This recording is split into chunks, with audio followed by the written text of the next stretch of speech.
Okay, welcome you all with love. Isaiah said thousands of years ago, Isaiah 5:20, he said, there'll come a time when people will say, night is day and day is night. Up is down and down is up. Bitter will be called sweet, and sweet will be called bitter.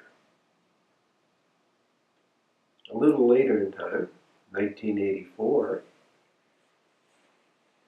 it says, telling the truth will be revolutionary. They're similar things in a certain way. And what we're looking at is what we're really facing in the world today. Can we get a straight message from the media, from politicians, from the school teachers, from the university professors? Or is everybody creating an agenda of what they want you to hear, regardless of its relationship to the truth?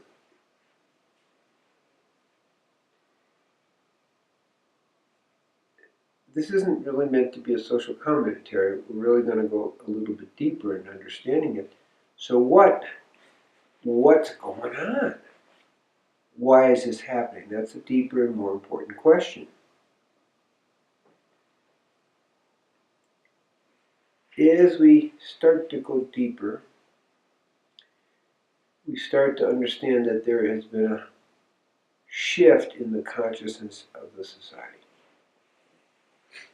And it's moved into what I would call modernism, which then takes us to nihilism, which is anything but realism. So nihilism says there's no God. And all truth is relative. There's no baseline. We can do whatever we want.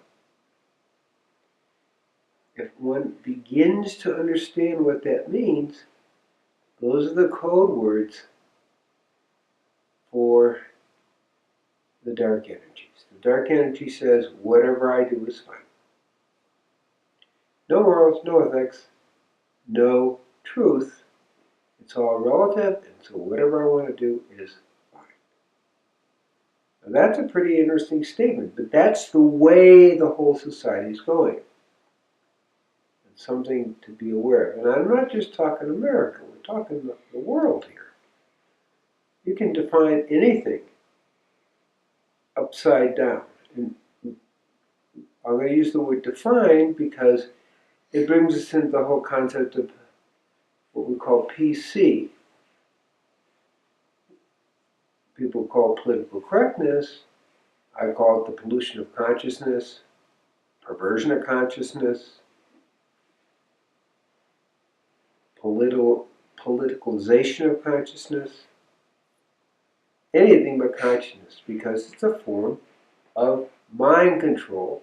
When somebody makes up rules about what's correct and what isn't, and if you don't follow them, you'll be ostracized, you'll be attacked.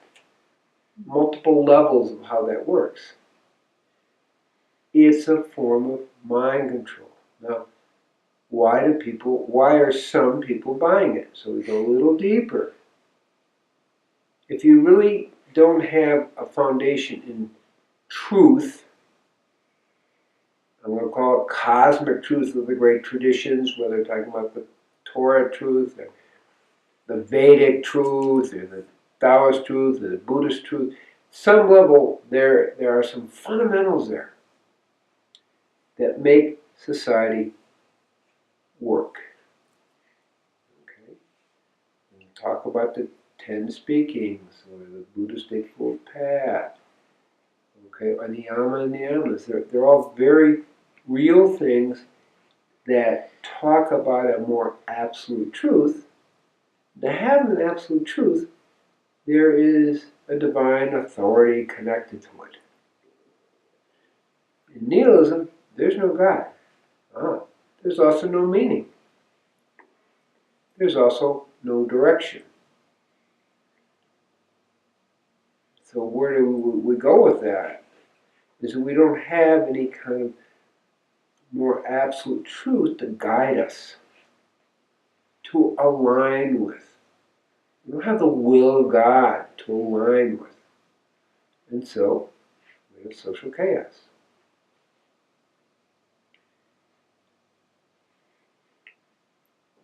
As this one has looked deeper into it, trying to say, well, who wants to buy that story? What fun is it? And the truth is, it's not much fun. And the truth is, we get desperation, we get depression, we get suicide. It isn't really one of the better, comfortable ways to go and to live the life. A life without meaning, a life without value, a life without purpose, a life without direction.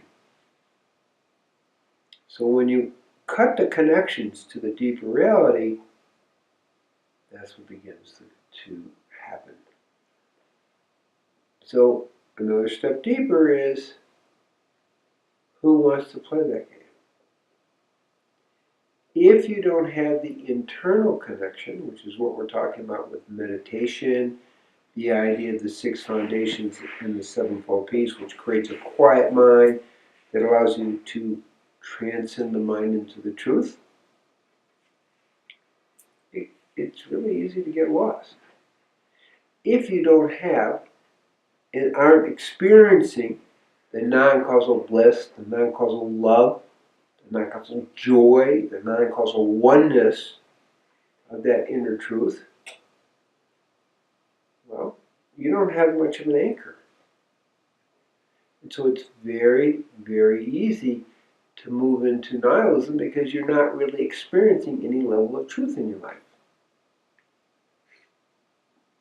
And that's a lot of what I see going on today, is that people have lost trust with the internal reality and are trusting externals for how to live their life. But when you're doing externals, you're giving your spiritual authority, you're throwing it away and letting some person who wants to enslave you set the rules. We call those rules political correctness. And you can make up whatever rule you want with that.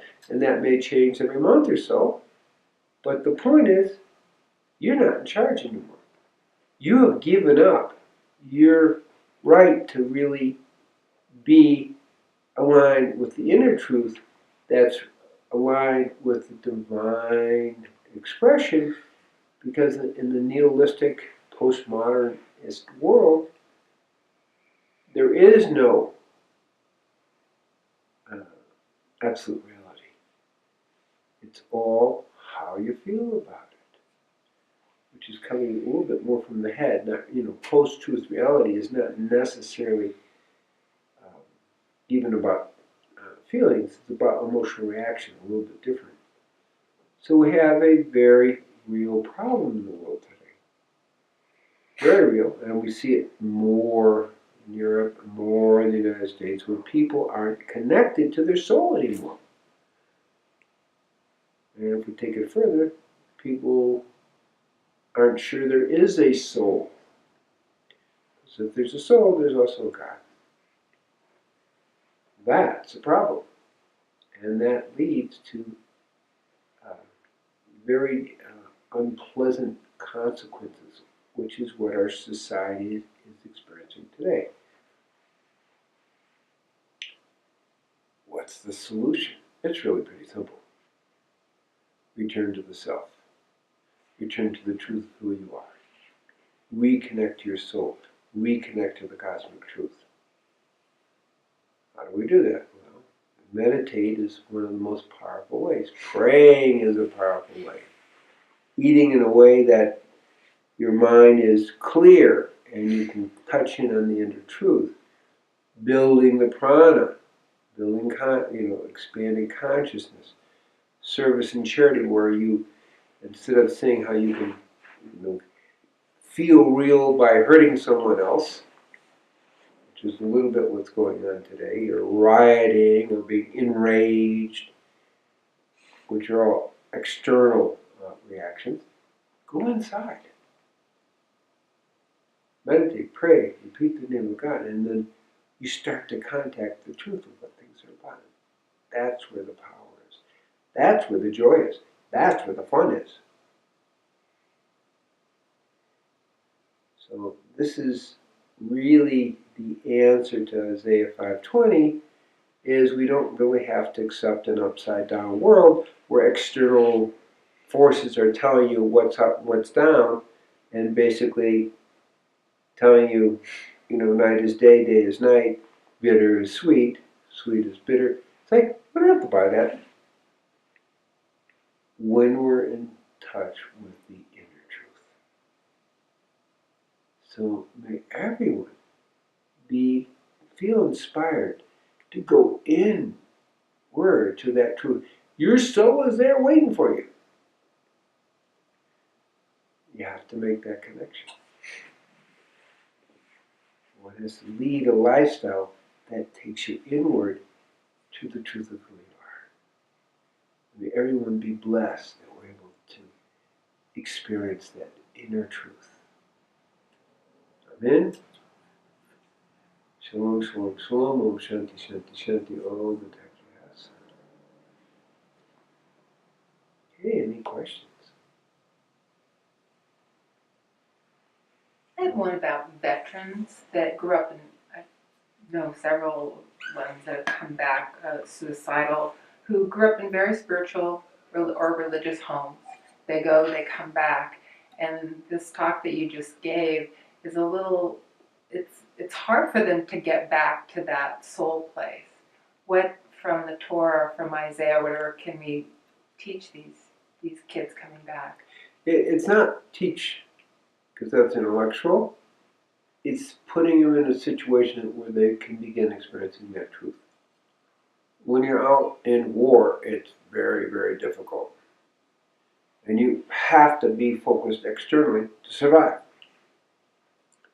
If in that process of the external focus, you can lose that inner truth. You don't have to. Okay? And I'll put it that way. But a lot of people do. And so it's like, okay, let's start meditating again. Let's start doing these things. And that does seem to work. It's like, help people reconnect to their soul. That's really the straightforward answer to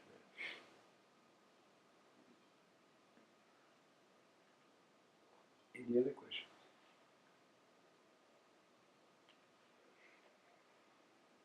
Any questions out there? There's a few, but they're kind of off topic. No, always try on topic. Okay.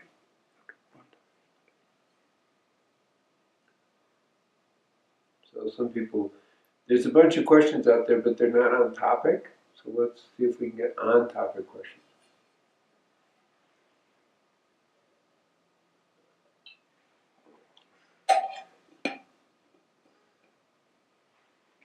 Anyone?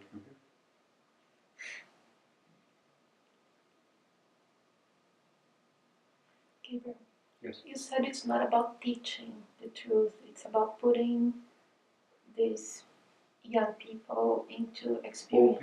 Old people, Young people, whatever. middle-aged Yeah. people.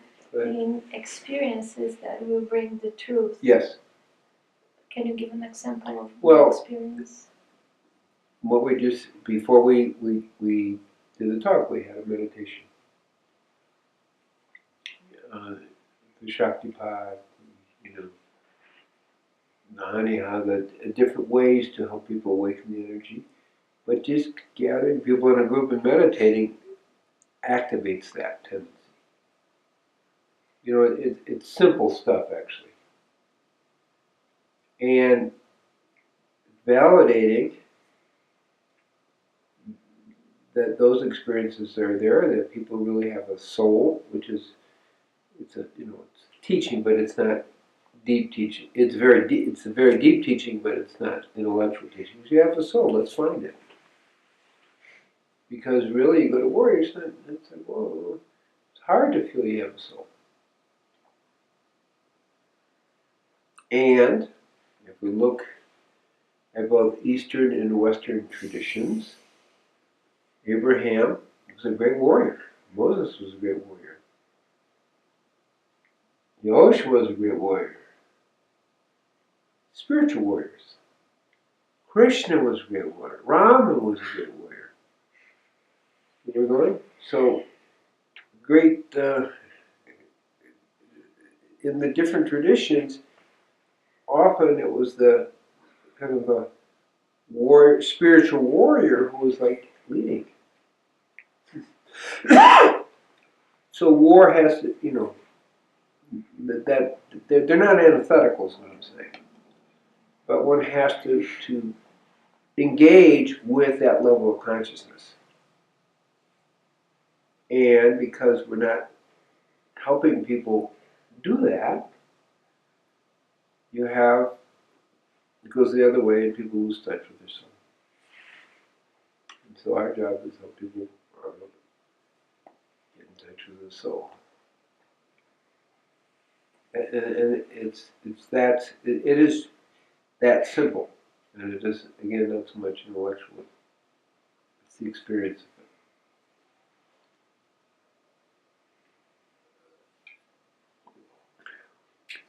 How does quantum physics relate to awakening the soul? Quantum physics really talks about oneness. And you see the undivided oneness. Your soul is part of that undivided oneness. They're really coherent. It's just another way of talking about it.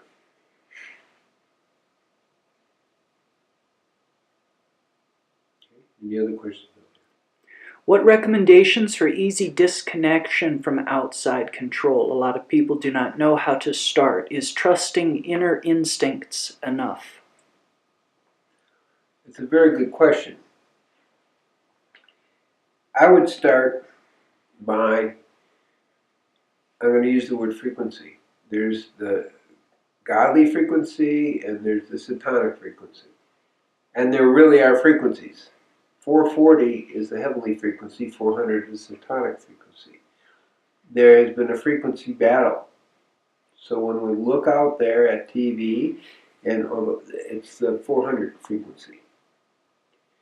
Metaphorically, we either talk about heavenly frequency or hellish frequency. What's happening in the media today is the opposite of the heavenly frequency. So one of the most important things we can do is minimize our interface with this kind of media frequency, which literally is the frequency of 400 instead of 440. So that's the first thing. Kind of disengage. Now you want some news? Okay.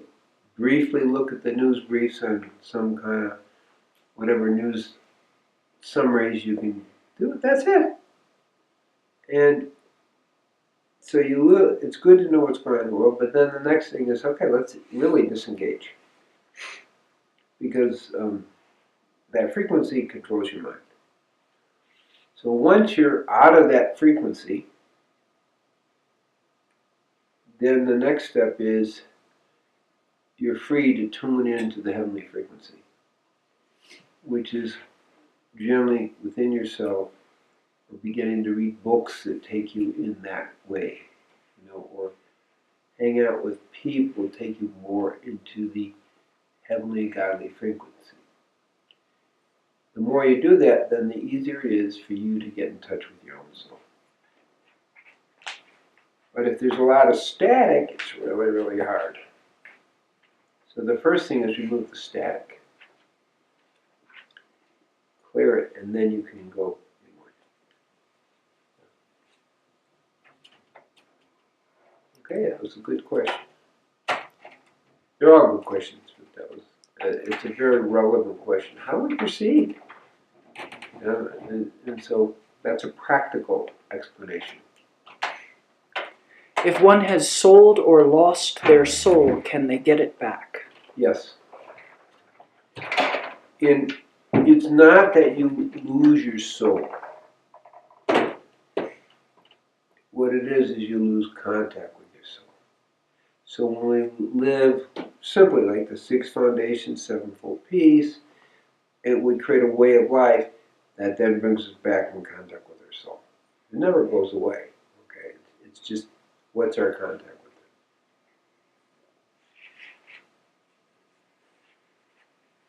So good question. So don't think you've lost your soul. You may feel out of touch. Fine. As we talk about these things, everyone has the ability to reconnect with their soul. That's the good news.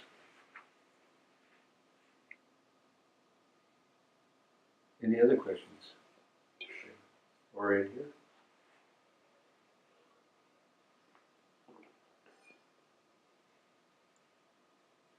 Okay. Looking around. Okay. So, blessings to everyone, and may you always know you have a soul, and may you always know if you're not feeling connected, you can reconnect your soul. Shalom, shalom, shalom, om shanti, shanti, shanti, om, attack your